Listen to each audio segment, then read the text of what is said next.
ቀይ ባህርን በጋራ ለመጠቀም ባለ 12 ነጥብ እቅዳለን ኢሳያስ ኤርትራ ለጀነራል ባጫ ምላሽ ሰጠች ፖለቲካዊ ስድብ ደርሶብኛል ብላለች ኢሳያስ አፈወርቂ በሳምንት ውስጥ በሁለተኛ ቃለ መጠይቅ ተከስተዋል ምክራችን ያልሰማ ከመከራ እንዲማር ይደረጋል ፊልድ ማርሻሉ አረጋገጡ ህዋትና ሻቢያን አደብ ለማስገዛት የተገዙ መሳሪያዎች ተረከበች በአውሮፕላንና በመርከብ የገቡት መሳሪያዎች ድሬዳዋ ደርሰዋል ኤርትራ በቀይ ባህር ጉዳይ የኢትዮጵያን ጠንካራ አቋም ስትመለከት የመመለስ ነገር እያሳየች ያለች መስላለች ለወትሮ ማንንም ወደ ቀይ ባህር መጠጋት እንዳያስብ በማለት ስትዝት የቆየችው አስመራ ቀይ ባህር ለመጠቀም ይህንን ማድረግ አለባችሁ በማለት ዝርዝር አስቀምጣለች ለመሆኑ ኤርትራ ያስቀመጠቻቸው ነጥቦች ምንድናቸው ፖለቲካዊ ስድብ ደርሶብኛል ስትል የከሰሰችውስ የሚለውንና ኢሳያስ ከሚዲያ አልጠፋም ስለማልታቸው እንዲሁም የፊልድ ማርሻሉ ጠንካራ ዛቻና ጽምዶ በሚል ጥምረት የፈጠሩት ህዋትና ሻቢያን አደብ ለማስገዛት ኢትዮጵያ ስለተረከበቻቸው መሳሪያዎች አክለን በዝርዝር ይዘን ተገኝተናል ሰላም ውድ የሉዴሊ ቤተሰቦች እንደምን አላችሁ ቻናሉን ሰብስክራይብ ላይክ ሼር ያደረጋችሁ እስከ መረጃዎቻችን ፍጻሜ አብራችሁን ቆዩ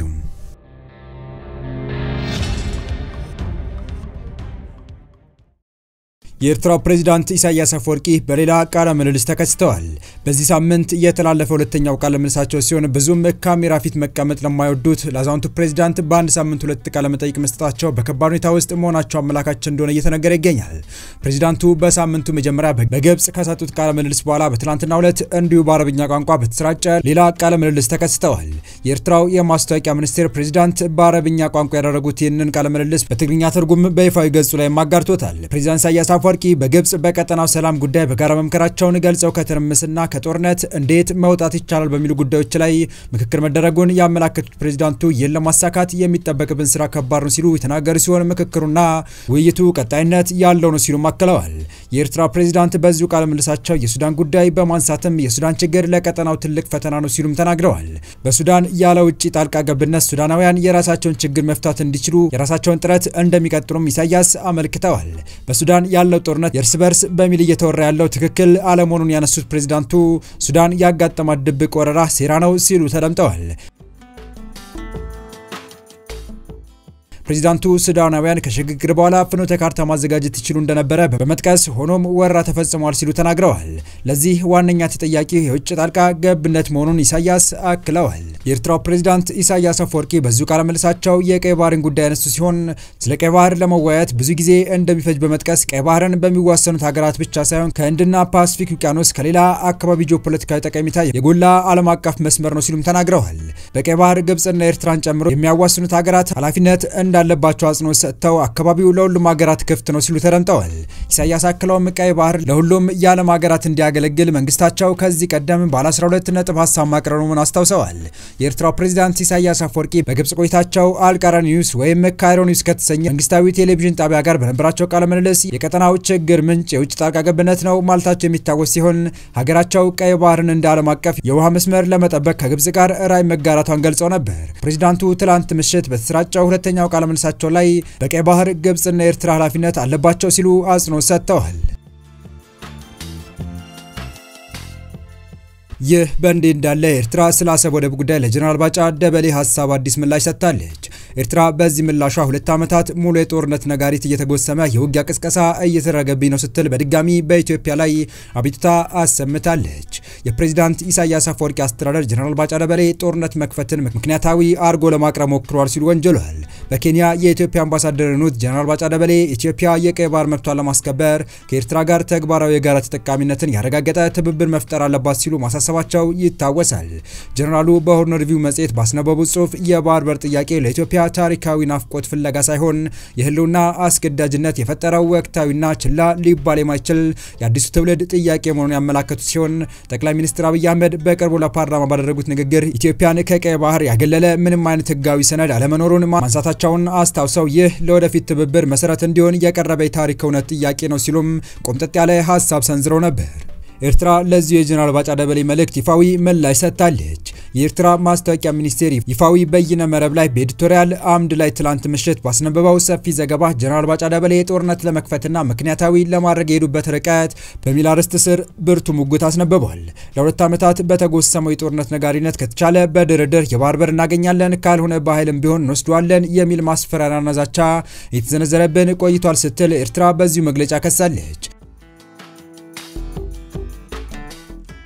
ይህንንም ምክንያታዊ ለማድረግ ኤርትራን በቀጠናው ላሉ አለመረጋጋቶች ዋነኛ ተጠያቂ ምክንያት አድርጎ ለማቅረብ ተሞክሯል ሲል መግለጫው አክሏል። ጀነራል ባጫ ደበሌ ከሰሞኑ ያስነበቡትና በቀይ ባህር የኢትዮጵያና የኤርትራ ጥምረት የተሰኘው ሀተታ መሰረተ ቢስ ተቀባይነት የሌለው ነው የሚለው የኤርትራ ማስታወቂያ ሚኒስቴር መግለጫ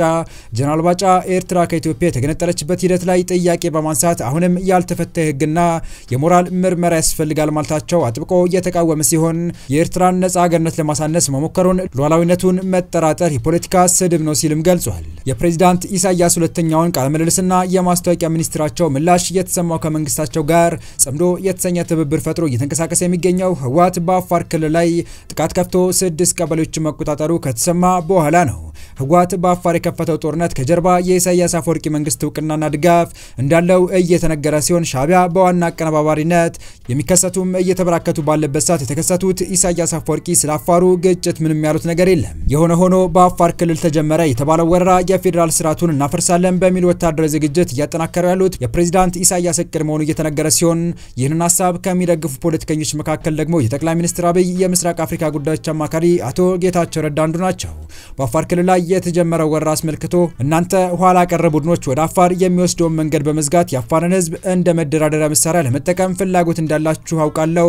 ያሉት አቶ ጌታቸው ድርጊቱም ክህደት ብለውታል። የአፋር ክልል ራሱን ለመከላከል እንደሚገደድ ያስታወቀ ሲሆን የፌዴራል መንግስቱ በበኩሉ ተከታታይ የድሮን ጥቃቶችን እየፈጸመ ይገኛል። በቀጣይ መረጃ ምክራችን ያልሰማ ከመከራ እንዲማር ይደረጋል ፊልድ ማርሻሉ አረጋገጡም። ህወሓትና ሻዕቢያን አደብ ለማስገዛት የተገዙት መሳሪያዎች ተረከበች። በአውሮፕላንና በመርከብ የገቡት መሳሪያዎቹ ድሬዳዋ መድረሳቸውም ተነግሯል። ኢትዮጵያ የጦር መሳሪያዎችን በበርበራ ወደብ በኩል በብዛት እያስገባች ነው በሚል የሶማሊያ ሚዲያዎችና ማህበራዊ መገናኛ ብዙሃን ዘግበዋል። ከሶማሊላንዷ የወደብና የንግድ ከተማ በርበራ ተነስተው ወደ ኢትዮጵያ ግዛት የሚጓዙ በርካታ የጭነት መኪኖች በቀንም በምሽትም በቪዲዮ ተቀርጸው የተሰራጩ ሲሆን ቁጥራቸው የበዛ ፒካፕ ተሽከርካሪ ተጭኖ ሲጓጓዙ ታይተዋል። ኮንቴነር የጫኑ በርካታ የጭነት ተሽከርካሪዎች በጉዞ ላይ እንደነበሩ ታይተዋል። ኢትዮጵያ ከጅቡቲ በተጨማሪ የሶማሊላንዷን በርበራ ወደብም የምትጠቀም በመሆኑ ወታደራዊ ቁሳቁሶች ላይሆኑ እንደሚችሉ ቢገልጹም ተሽከርካሪዎቹ መሳሪያ በደቀኑና ፒካፕ መኪና ላይ በሚጓዙ ወታደሮች የታጀቡ መሆናቸው የጦር መሳሪያ ይሆናል የሚለውን ጥርጣሬ ያጠናከረው ቢሆንም ስለተጫኑ ኮንቴነሮች ምንነት ግን በግልጽ የታወቀ ነገር የለም። በአቪዬሽን ጉዳይ ላይ ሪፖርት የሚያቀርቡ ዘገባዎች ሰሞኑን ወደ ኢትዮጵያ በርካታ የጭነት አውሮፕላኖች ከዩናይትድ አረብ ኤሚሬት በቀጥታ እንዲሁም ከሶማሌ ራስ ገዝ ግዛት ፑንትላንድ ወደ ኢትዮጵያ መብረራቸው ተመልክቷል። ከፑንትላንድ ቦሳሶ ወደብ ኢትዮጵያ በአየር የተጓጓዘው ጭነት በመርከብ ይምጣ ወይንም በአውሮፕላን በግልጽ አልታወቀም። ይህ በእንዲህ እንዳለም የራስ ገዝ ፑንትላንድ ፕሬዝዳንት አብዱላሂ ዳኒ ትላንት አዲስ አበባ ላይ አጭር ቆይታ ማድረጋቸው ተዘግቧል። ከአዲስ አበባም ወደ ዩናይትድ አረብ ኤሚሬት ማቅናታቸው ተመልክቷል። የተወደዳችሁ የቻናላችን ቤተሰቦች ለአሁኑ ለእናንተ ይመጥናሉ ብታደምጧቸው ታተርፉባቸዋላችሁ ብለን የመረጥንላችሁ ዕለታዊ መረጃዎቻችን እስካሁን ያደምጣችኋቸው ነበሩ።